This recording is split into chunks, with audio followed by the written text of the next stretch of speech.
Welcome to Lynn Cullen Live, talk radio without the static. Email your questions and comments to lynn@pghcitypaper.com. And now your host, Lynn Cullen. Good morning to you. If anybody's there, we're starting about 25 minutes late, and that is a result of a computer that didn't want to work today. So I'm going to try to do a full hour here, and hope that some of you are able to listen later.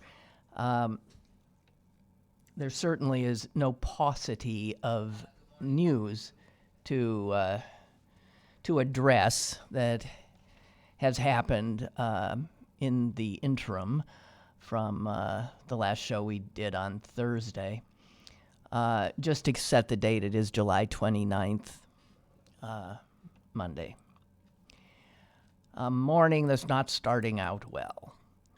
I forgot my bottle of water that I always bring. I went straight back to the canteen here, stuck my buck in the vending machine for the liquid refreshment that they have available, none of which I wanted. The least objectionable one was Diet Coke, I think. I pressed the button for Diet Coke,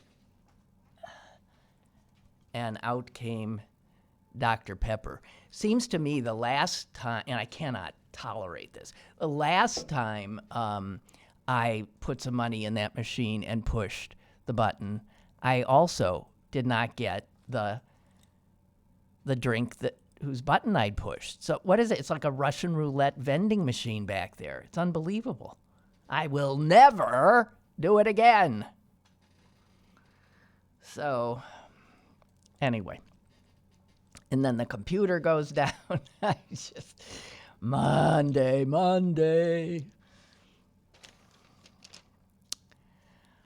All right, I'll just jump in.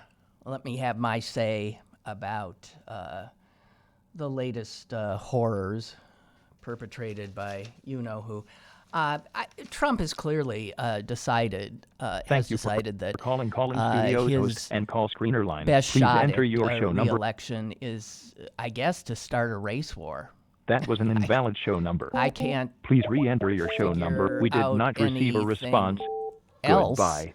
That he seems to have gotten stuck on as a sure means of winning.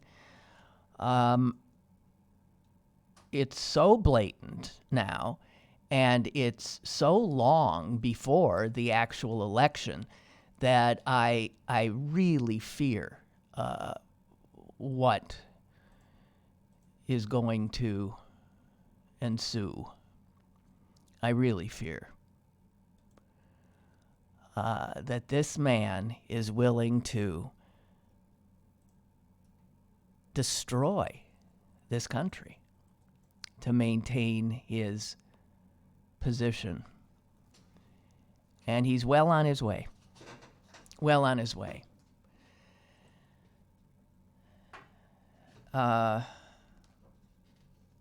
The latest, I'm sure you've seen it. I'll just, for the record, I'll read his tweet over the weekend. Representative Elijah Cummings has been a brutal bully. Here's Trump again doing what he does, which is project onto others what more reasonably applies to himself. Exactly as he shouts fake news whenever something is true, but unpleasant to him. And it is what he points to others about, that if you flip it around, it has finally reached its proper target. He projects constantly. Representative Elijah Cummings has been a brutal bully, shouting and screaming at the great men and women of Border Patrol about conditions at the southern border, when actually His Baltimore district is far worse and more dangerous. His district is considered the worst in the USA. Cumming district is a disgusting rat and rodent-infested mess. If he spent more time in Baltimore, maybe he could help clean up this very dangerous and filthy place.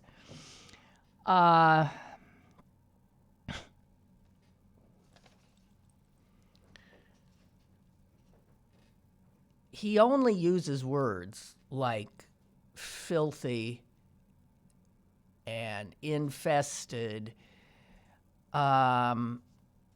when he's talking about people who aren't white. And since Baltimore is a majority black city,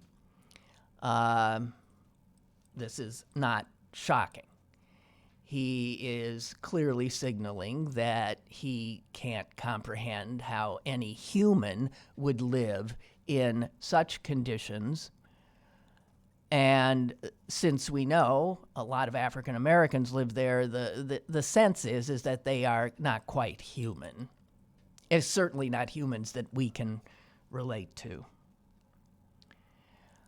I found out something pretty interesting this morning. One of the biggest slumlords in Baltimore, whose properties have been cited hundreds of times and fined for infestation,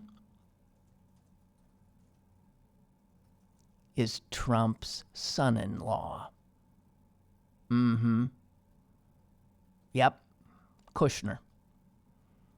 His company owns, what is it? A ton, like 1,000, can't be 1,000 properties, a ton. I'm sorry, I don't have the exact numbers here. So, interesting that if conditions are so deplorable, and they're deplorable because of absentee landlords who are just trying to shake as much money out of their poor tenants as they can. Apparently, they threaten tenants constantly with eviction. They terrorize them into not complaining or making complaints. The housing people in Baltimore certainly are fully aware of Kushner Properties being a particular problem in that city.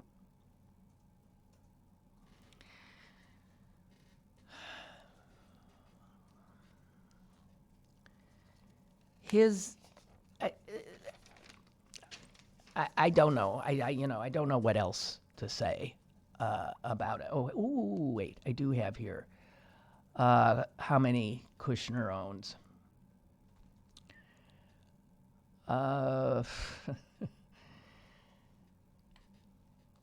Okay.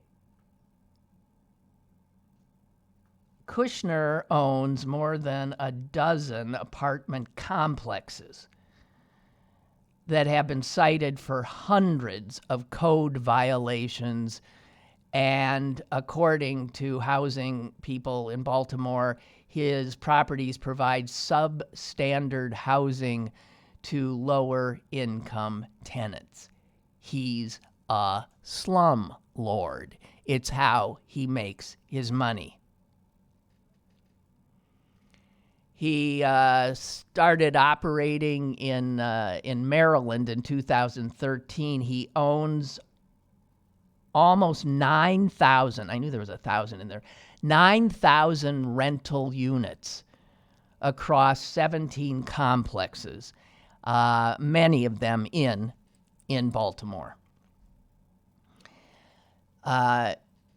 Jared Kushner is enriched by providing this substandard, mice-infested, moldy, not up to code rental units to poor people who have very few other places they can go.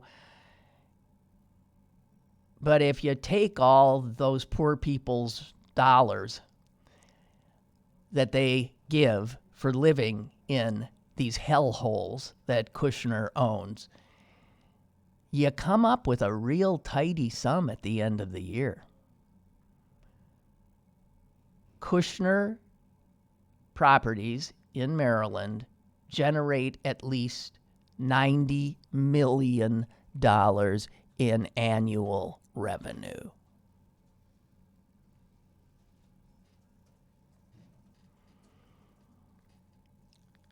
Spokespeople for his company refused to answer any questions yesterday about their properties and the history of those properties, but did release a statement saying Kushner Companies is proud to own thousands of apartments in the Baltimore area. 2017, his properties were responsible for more than 200 code violations in one calendar year. Repairs were only made after the county threatened fines, and even after warnings from the city and county. Violations on 9 properties were never addressed. Tenants of Kushner properties consistently report, here we get to infestation, report mouse infestations, mold, and maggots.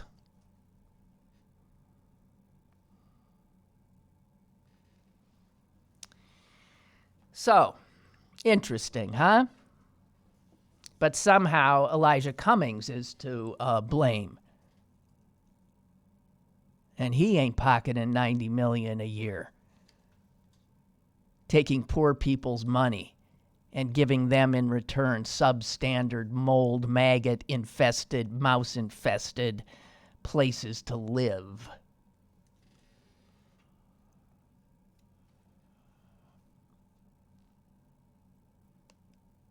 God almighty. So the thing is,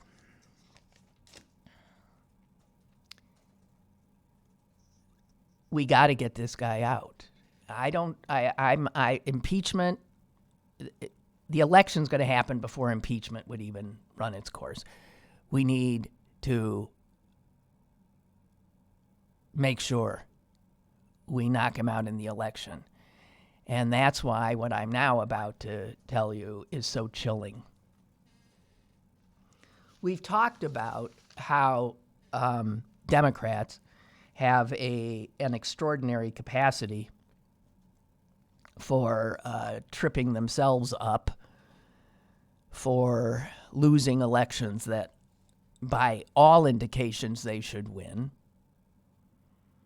And I'm talking about given the realities of our system, the electoral system. But as Robert Mueller clearly said in his appearance last week, the Russians are, as we speak, already busily trying to infiltrate our voting systems, our election systems, our registration systems. It's known. Meanwhile, Mitch McConnell refuses to allow an election infrastructure security bill to even come to the floor. This is a 21st century attack on our democracy by a foreign power. It is known that that same foreign power did the same in our last national election with the intent of electing a puppet known as Donald Trump. They were successful. There is certainly no reason to believe that they won't do it again, and in fact are doing it again with nothing, almost nothing being done to safeguard the system that we know has been penetrated and we know is vulnerable as hell. So the Senate Intelligence Committee, now this is interesting. The Senate Intelligence Committee, which is headed by, I think, a pretty honorable Republican, whose name is Burr, right? He's pushed back more than once because he's serious about his job, about securing the country, even if I don't agree with his politics. And so his committee has just concluded part of a investigation, a report that they've been working on about how vulnerable our election system is. In other words, this part of the Senate, under this guy, is actually functioning. The report is called Russian Efforts Against Election Infrastructure. They released it, but it is almost totally redacted. The reason being that they don't want the Russians to know what we know. And I do understand that. But that committee, at least, has been seriously trying to understand how compromised our election system is.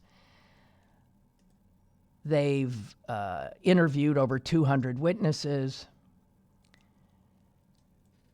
Other volumes of the report are going to be coming out in the future, including volumes that will deal with Russia's effort to use social media to influence our election, by influencing voters, by dividing Americans. And they do believe that the Russians were pretty successful in that particular regard in the last presidential election. The report they put out, guys, is terrifying. I mean, even the stuff you can read, which ain't much.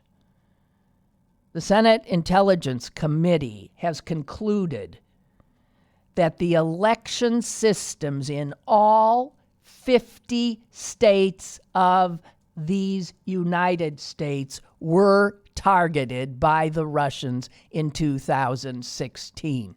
Every single state was targeted by the Russians.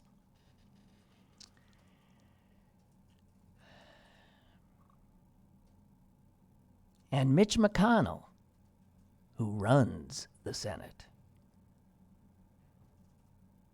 the day that report came out, which was last Thursday, Mitch McConnell again moved to block consideration of election security legislation.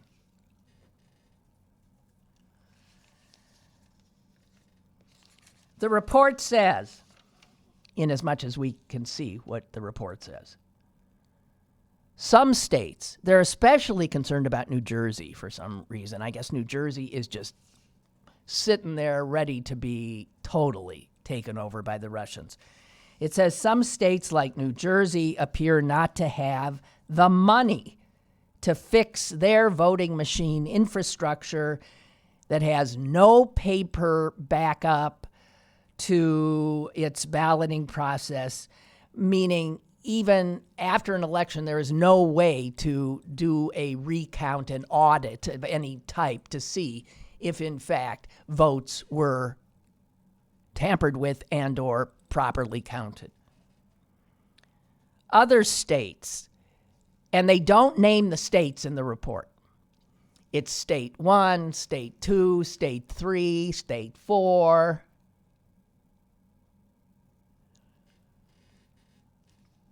Other states, the report says, have highly vulnerable registration databases.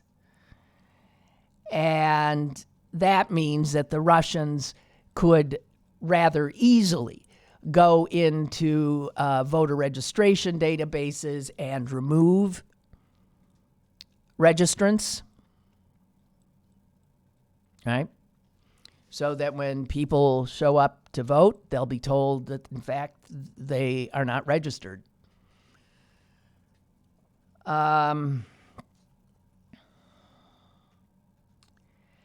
Now, interestingly, when Barack Obama was president and the first indications that the Russians were up to something was occurring, and Obama's people were fearful of talking about it much, in part because it would look like they were themselves perhaps interfering in the election, trying to help Hillary. Everything looking very political prior to the election. But Obama had a guy named Michael Daniel, who was his cybersecurity coordinator. And Michael Daniel, at that time, was convinced that the Russians were fiddling around in probably all 50 states. And he figured they were doing it in all 50 states, even though he didn't have proof, because he says he knows the way they operate, and they're thorough. Why not? You got 50 states, let's go for them all and see where we hit pay dirt. But it took 2 years since he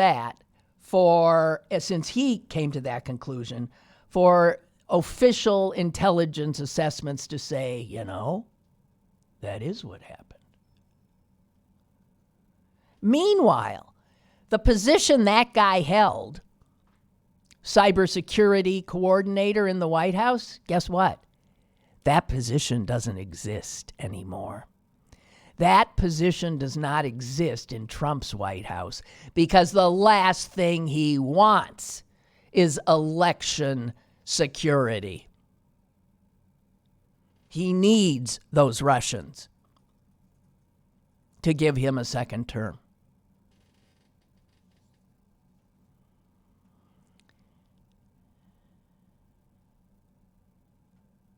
Here's the reality. There are currently no mandatory rules from the federal level that require states to implement even minimal security measures. There is nothing. There's not even any sort of voluntary federal standards saying, hey, guys, this is really what, you should do if you want to ensure your people are participating in a real election as opposed to a sham election.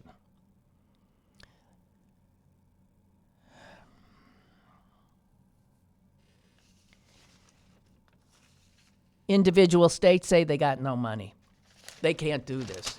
Another report that I saw over the weekend says this: federal officials say they are particularly worried about New Jersey, where only 3 counties are making the first efforts to create a paper trail for balloting. And they say the other 2 states that are of big concern are Texas and Pennsylvania.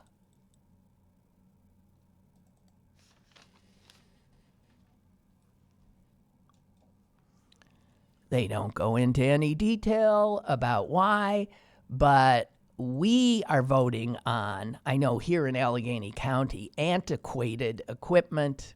And here's where things get crazy.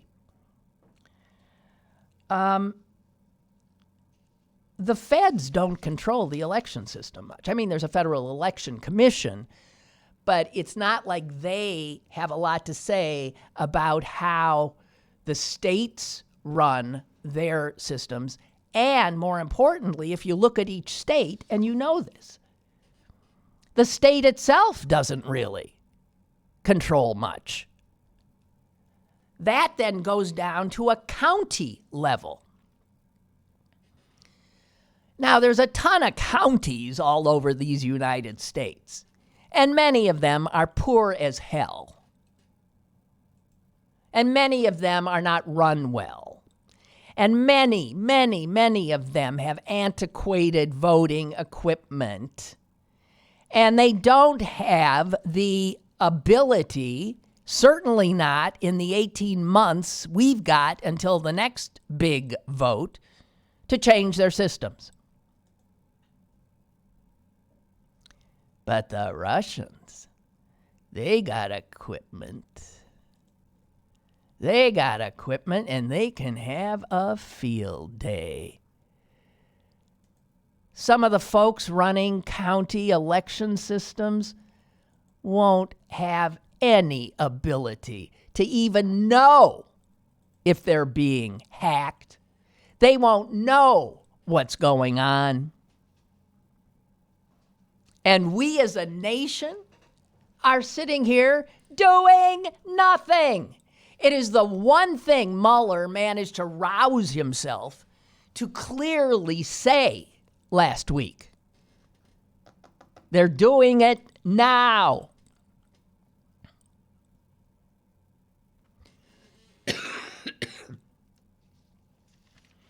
It's also assumed the Russians will not do this time what they did last time. They'll step up their game.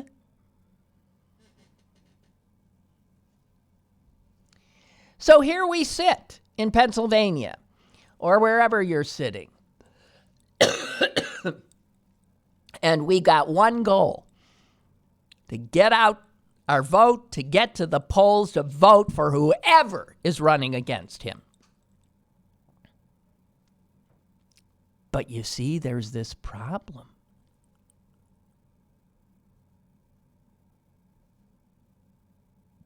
The system that we use to vote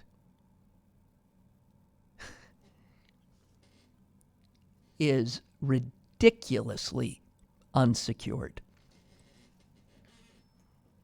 And there is no leadership on this issue. As we know, you can't even, his staff will not even bring this issue up with Trump. Election infrastructure security is absolutely verboten. He goes ballistic.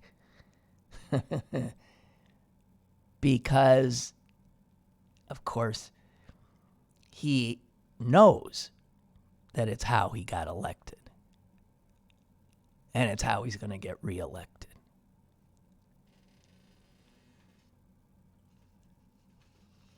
Another frightening little piece of information that the intelligence community has found is that there is increasing evidence that Iran is nosing around, also experimenting with the possibilities of fiddling with our elections. And those are just the ones we know. Okay, we know the Russians, we know Iran. Who knows about China? Who knows about North Korea? Who knows? As Trump famously said, it could be some 400-pound guy sitting in his underwear on a bed somewhere with his computer.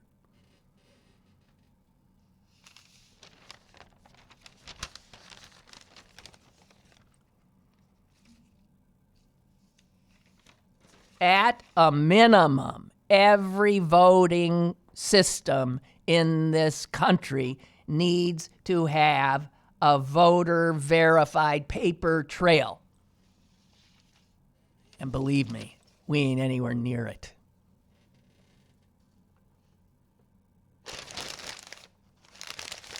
So I ask you, what are we supposed to do?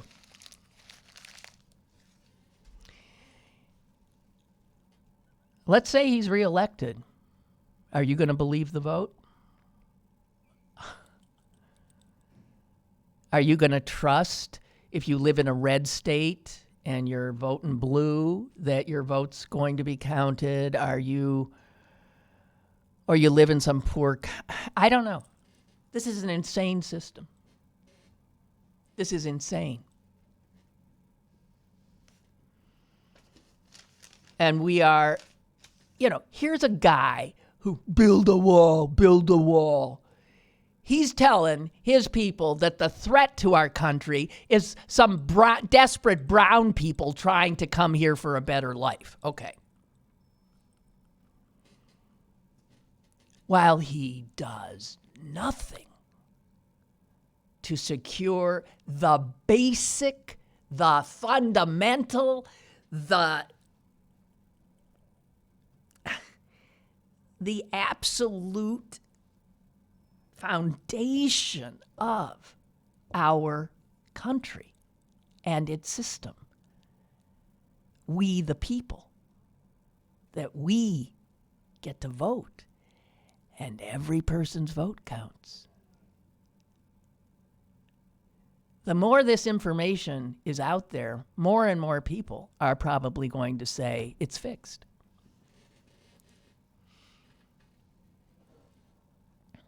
Maybe the fix is already in. Frightening.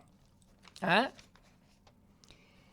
If you're paying attention, it's frightening. And I mean, while we get off on, his latest distraction of race baiting and stuff that he's doing right now, the fact is the important work of trying to secure a system that will allow, if it's working, allow us to rid ourselves of this destructive force that is Donald Trump, is not being attended to at all. Not at all.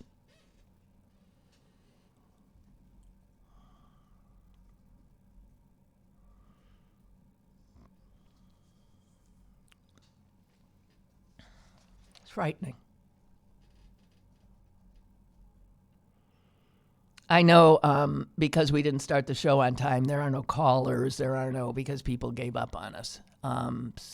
Right? Yeah, there's nobody.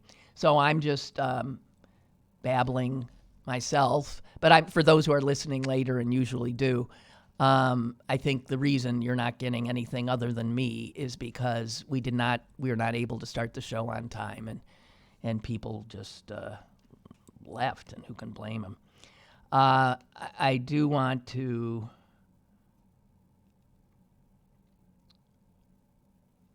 share with you, and maybe you saw this too, what the Baltimore Sun in its editorial about Trump and what he said about the city and county of Baltimore. Part of what they said in response, this is the end of a scathing editorial. Finally, while we would not sink to name-calling in the Trumpian manner or ruefully pointing out that Trump failed to spell the congressman's name correctly, we would tell the most dishonest man ever to occupy the Oval Office, the mocker of war heroes, the gleeful grabber of women's private parts, the serial bankrupter of businesses, the useful idiot of Vladimir Putin, and the guy who insisted that there were good people among the murderous neo-Nazis, that we want to tell him that he's still not fooling most Americans into believing he's even slightly competent, or that he possesses a scintilla of integrity. Better to have some vermin living in your neighborhood than to be one.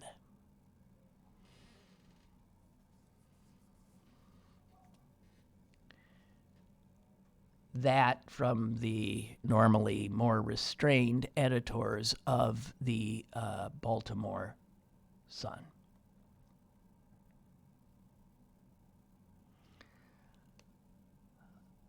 And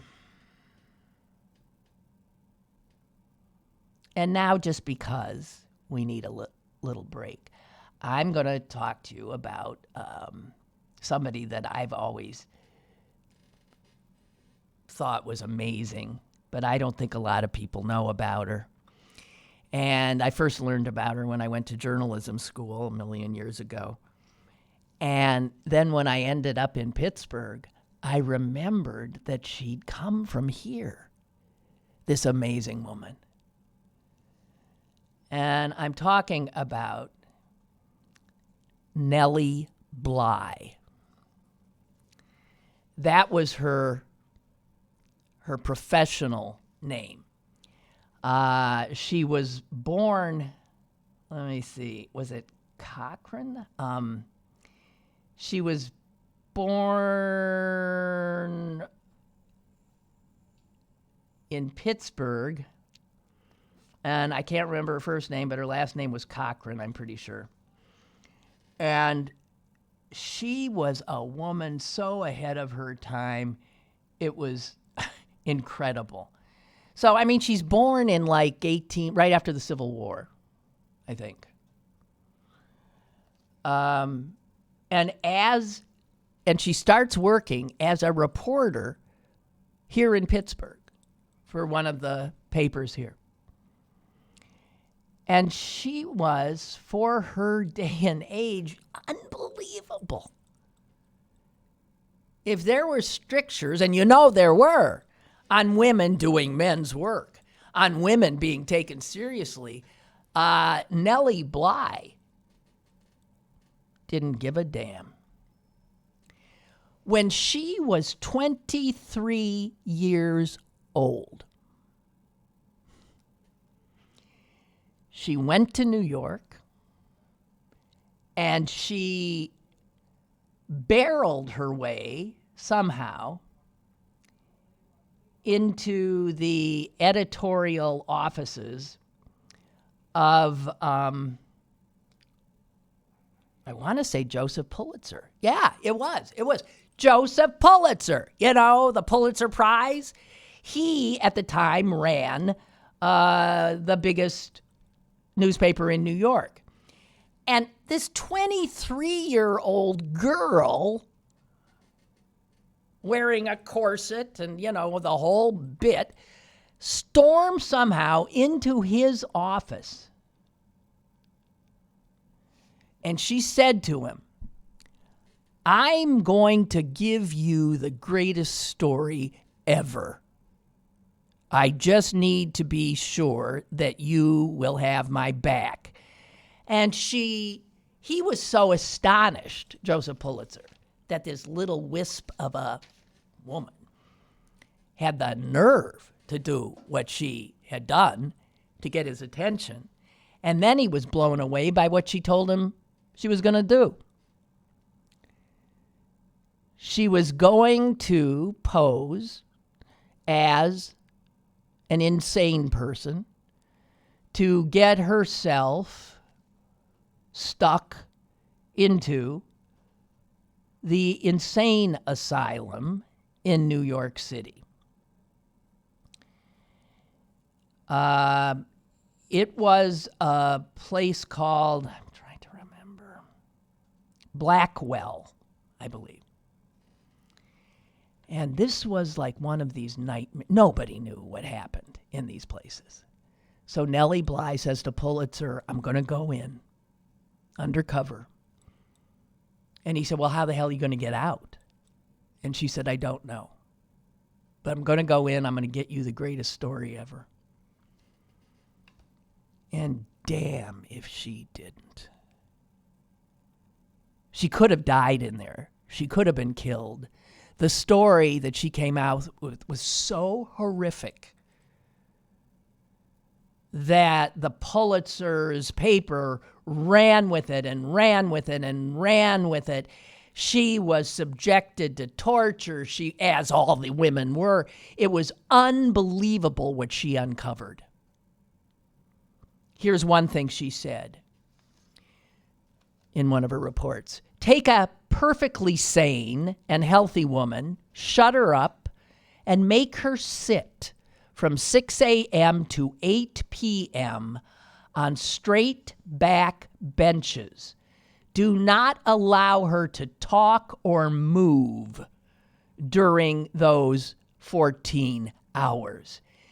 Give her bad food and harsh treatment and see how long it will take to make her insane.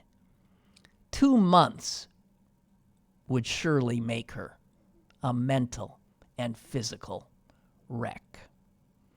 She managed to talk to women in there. Some were insane. Many were not. They were stuck there by husbands or family members because maybe they were women who had a point of view or something. Many were immigrant women who didn't understand English and had somehow mistakenly gotten stuck there. They thought they were going to a poorhouse.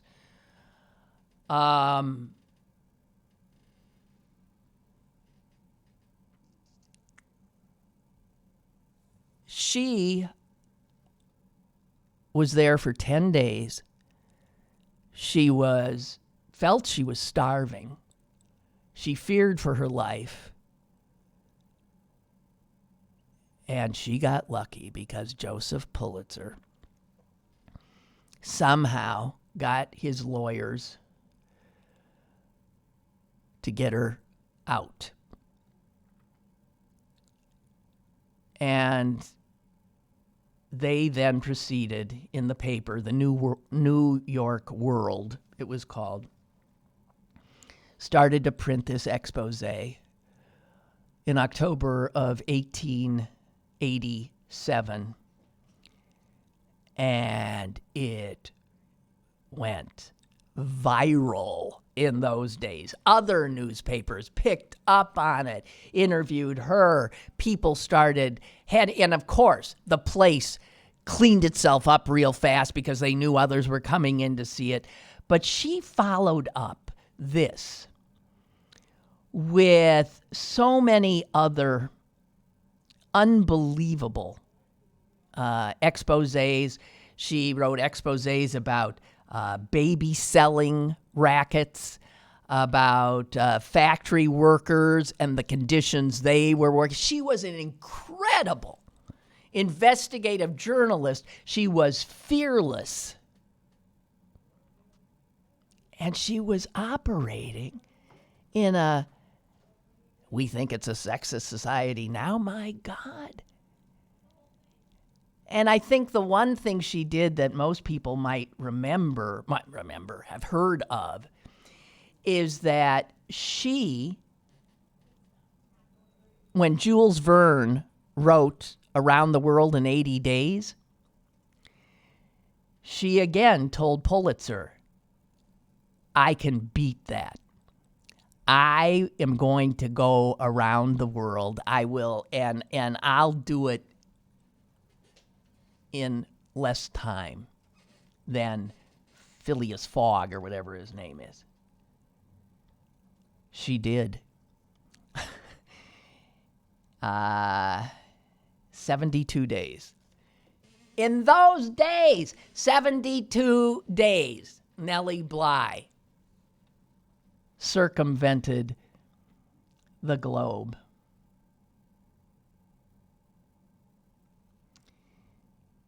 She died of pneumonia in 1922 at the age of 57. The Washington Post wrote a piece about her because I guess somebody is finally putting up a statue or something of her, a monument. And the monument is going to be placed at the site of the insane asylum that she was incarcerated in. There's currently a competition for an artist to create the memorial. And that's it. She was born Elizabeth Cochran, Pittsburgh, PA. Nellie Bly. Where's the Nellie Bly Bridge? Huh? In Pittsburgh. We like naming things after famous people. She's amazing. Not only that, she was beautiful.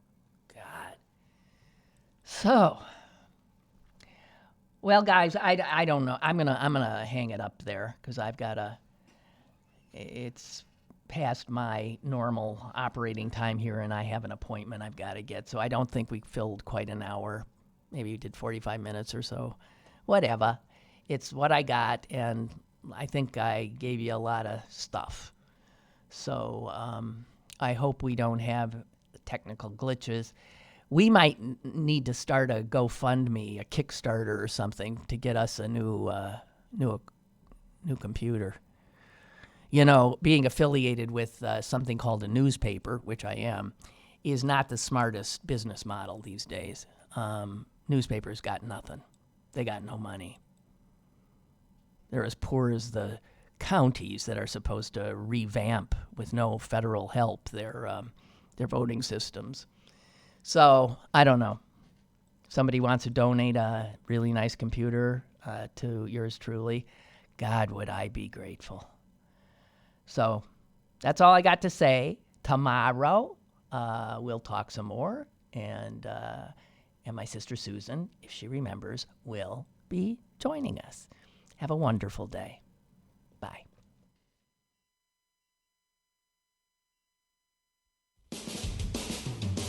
Lynn Cullen Live, Monday through Friday from 10 a.m. to 11 a.m. and archived at pghcitypaper.com. The opinions expressed on Lynn Cullen Live are those of the host and do not necessarily reflect the viewpoints of Pittsburgh City Paper or its advertisers.